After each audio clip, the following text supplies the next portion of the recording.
Okay, so let's go to the next thing. So I mentioned the Wi-Fi dongle. It's right here, this black thing is poking out. It's a little weird that it's poking out like that. They put the USBs on the side, but that's what they decided to do. It really doesn't matter to me. I don't care, as long as it has it. Other than that, I'm really not that impressed. So let's go to the internet apps. The VRCast button, it's this green one right here. So it wants to do connection test. Let me tell it not to. Change the network settings. I forgot to change it back to wireless.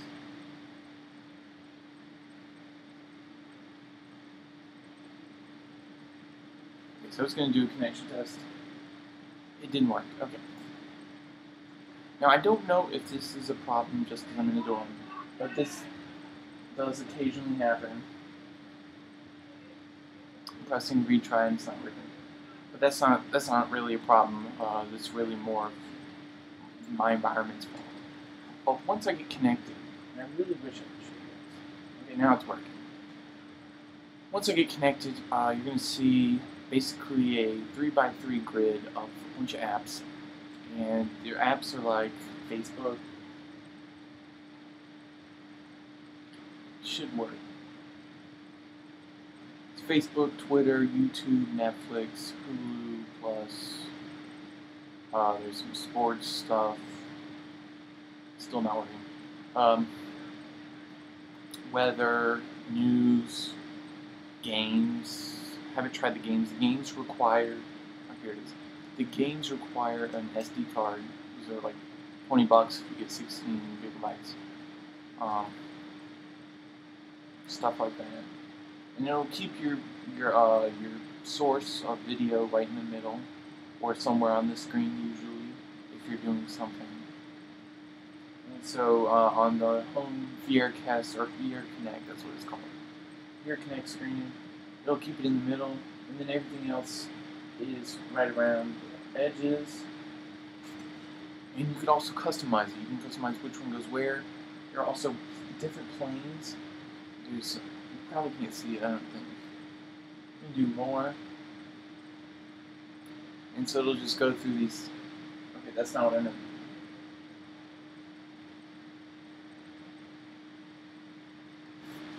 So, the reason why I'm not impressed is it's very sluggish. I tried it with the Ethernet connection. It still was very sluggish for me. The apps themselves are very slow too. They're also sluggish. Everything is really sluggish. It's like there's a slug in there, literally trying to push these apps into existence, and it's not very good. And the reason why I'm very disappointed in this is, or no, not disappointed, but I don't know what my feeling is, but really, it just makes me think, oh, I can do this on my computer instead. It's really just, it just takes way too long to update, Twitter, or check my Facebook, or go watch a YouTube video. It takes way too much time, way too much effort. Typing on this, I'm not good at cell phone typing with the number pad. I've never had a cell phone and texted that way. My only cell phone that I've ever had has been a QWERTY keyboard, and so I'm not used to texting with a number pad. So it's kind of like that. So if you're good at it, it's pretty good. But even that's sluggish. It's kind of slow. It takes a while to input the letter or whatever. And so let's try one of these out. We'll do one of the more useful ones. I would say the weather. Weather, I would say, is very useful. So I programmed to add Chapel Hill, which is where I am right now. And it'll tell you, let's see, kind of a 3 day or 2 day, 1.5 day forecast, I think. And then it has a radar. And then there's a 5-day forecast at the bottom. And you can customize your locations and all sorts of stuff. So that's pretty good. YouTube, I tried it now. It's okay. Again, typing on this is not fun. Twitter, same thing. Um, they do have one pretty cool thing. Let me go back to more. They have this one called Social Networking TV. You may think that's Twitter and Facebook all over again. Well, that's not necessarily true. It's actually an app developed by Panasonic themselves. And what it does is it actually creates another bezel around the screen that includes your Twitter feed and your Facebook feed. And what it does is it makes the video source from your games or your TV. It makes it nice and large and fit most of the screen while including Twitter feeds and Facebook feeds around wherever it is. And so that's pretty cool. It's pretty useful. I tried it out a little bit, but it's really not something I'm going to use all the time. Okay, so let me keep going so I don't take up too much of your time. Let me back out of this, please. Please back out of it.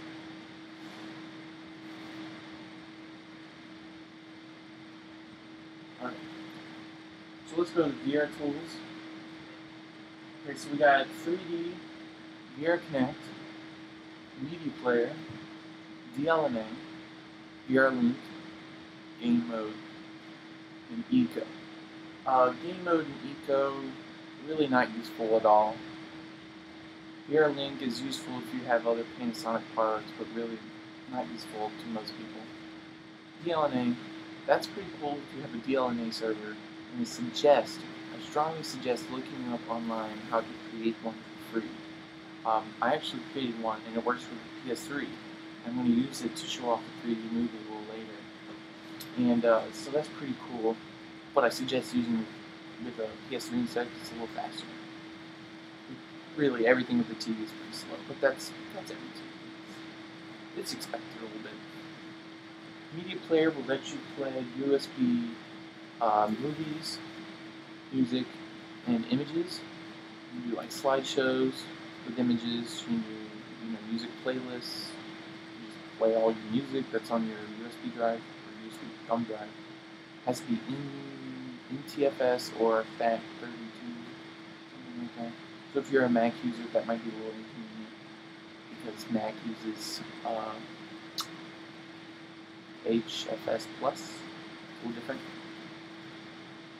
VR Connect, that's the internet apps, and 3D is 3D, obviously. And I'll just show off the media player. Okay, so it'll tell you right in the middle that you probably don't have something plugged in. And I don't right now, so that's okay. And so you got photos. Okay, so it's not going to let me do it because there's nothing. You got photos,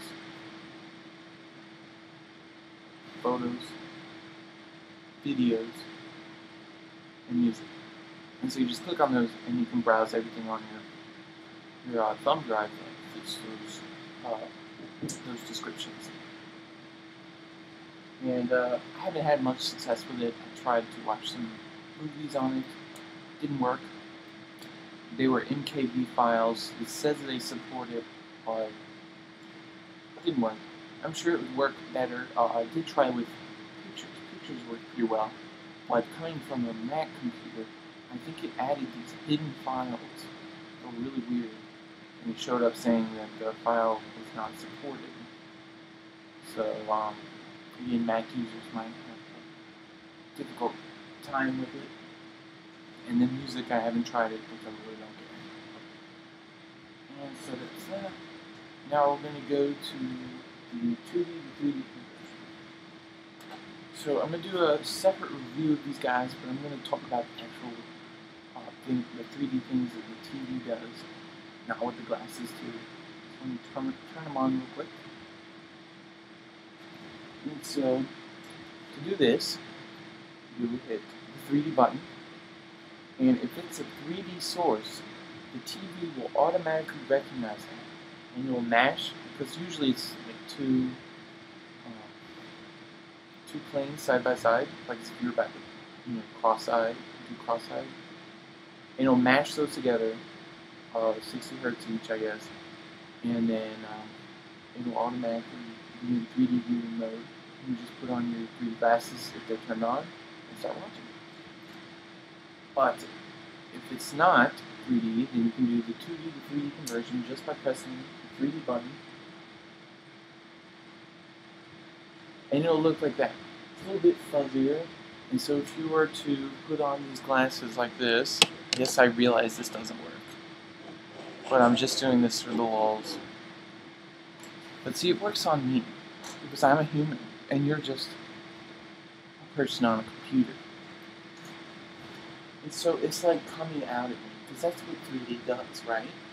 So 3D, it comes out of the screen, literally. I'm joking, it doesn't. But the 2D to 3D conversion is very planar. It's very planar, as in colors. It separates planes by colors. That's what I think. And so you can see this orange right here. Okay, just turn. You see the orange right here? That's popping out a lot. So I think that warm colors pop out, while the cold colors will stay into the background. And the reason why it does this is because usually black is in the background, and black is a cold color. This is usually just a very dark blue or purple. And whites come out a lot, and usually that's text, and so that's why text comes out a lot. So usually warm colors and text, which is usually white, will pop out. Now, one thing that I've noticed, which is pretty funny, so I was watching NBC in HD, and it has a little NBC turkey or whatever, peacock, and it's different colors. And so I could tell every feather was actually at a different plane. So in one way that was cool, but in another way it was very weird, because obviously the logo should all be in the same plane. Every part of the logo should be in the same plane.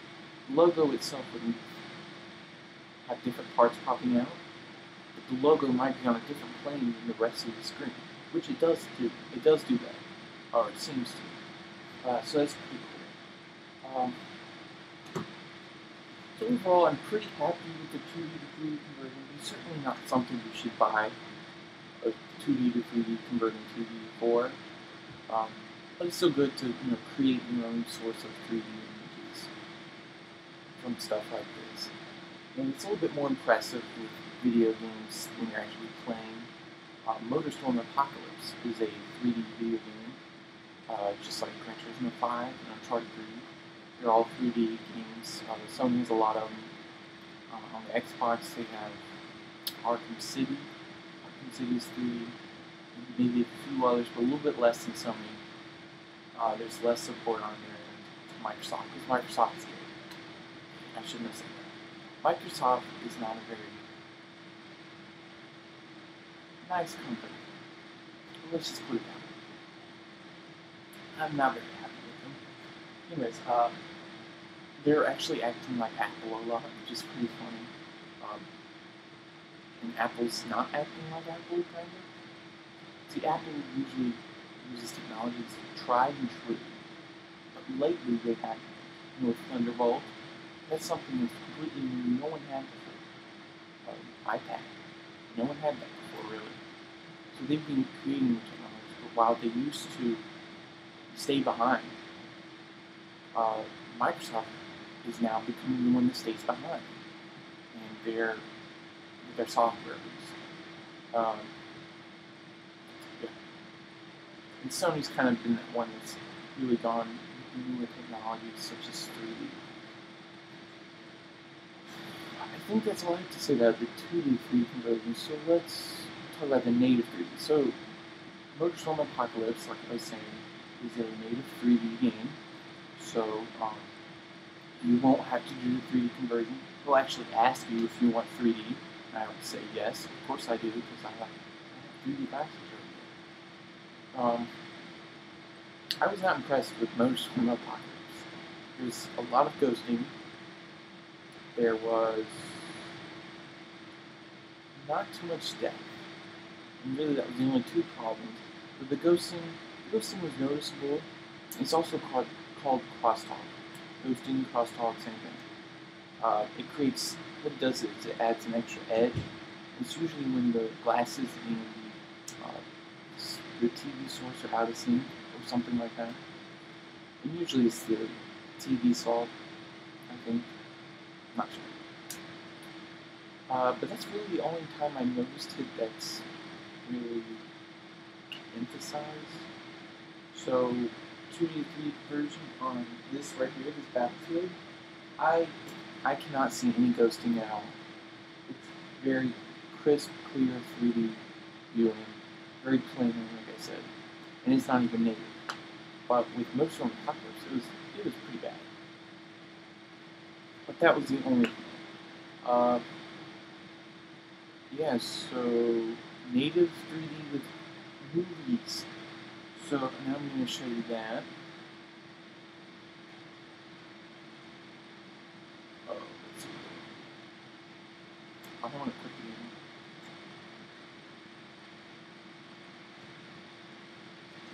I'm going to quit the game and we're going to go watch the opening sequence to Pirates of the Caribbean on Stranger Tides.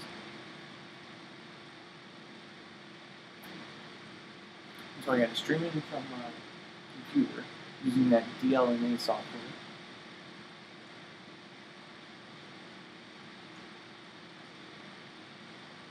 I'm going to click Pirates of the Caribbean.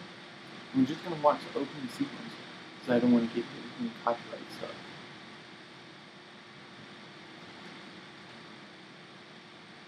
So you can see it starts off with the two images, and then it automatically goes to the 3D. And so if you've ever seen this opening 3D sequence on Disney movies, something like, watch right here, watch right here. This Walt Disney. That Walt Disney, it looks like it's coming out at you. It's pretty good.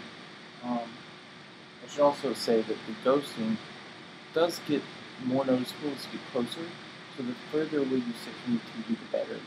And that's why they say 3D is better on bigger TVs, because you can sit further away.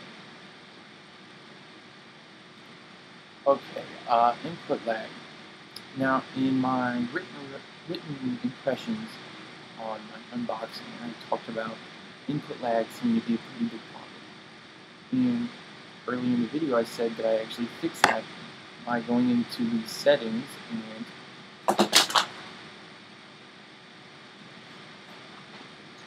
you didn't hear that. By going into the settings and changing the motion smoother to off for video games.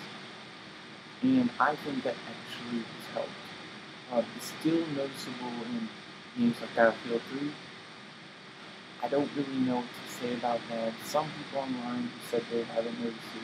It may be that my hand-eye coordination is far superior and it notices things like that. I'm sorry, I guess I'm just that way. Sorry.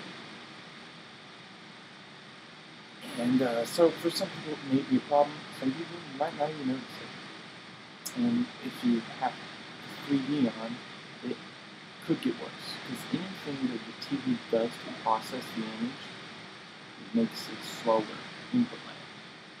Or more input lag, that's what it is.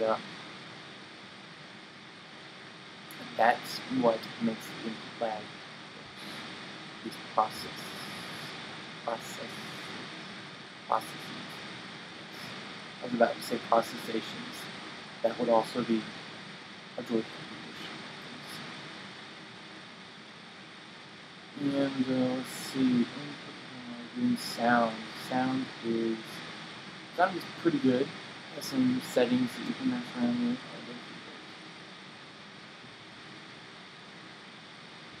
So you got bass, turn that bass all the way up. Treble, balance, advanced audio. And it's really not that many settings, so I don't think you need them all. So that's my review of the Panasonic TC-P42ST30 A, B, C, D, E, F, G, H, I, J, K, L, M, N, P, Z. And all those letters are not actually in the name of the TV. It's just me making a joke about the number of letters and numbers in the product. And that's what electronics have come to today. Isn't that great? Anyways, that's it. I will review these classes right after this video. And I hope you guys enjoy it. Strongly recommend this TV. If I had to give it a rating, it would be 4.5 out of 5. Just because that's my favorite. Not really. Because this really was a good TV. My initial impressions did seem kind of bad, but gotten better. Some aging or something. Yep, so I'll get to these classes right after this. See you guys in the next video.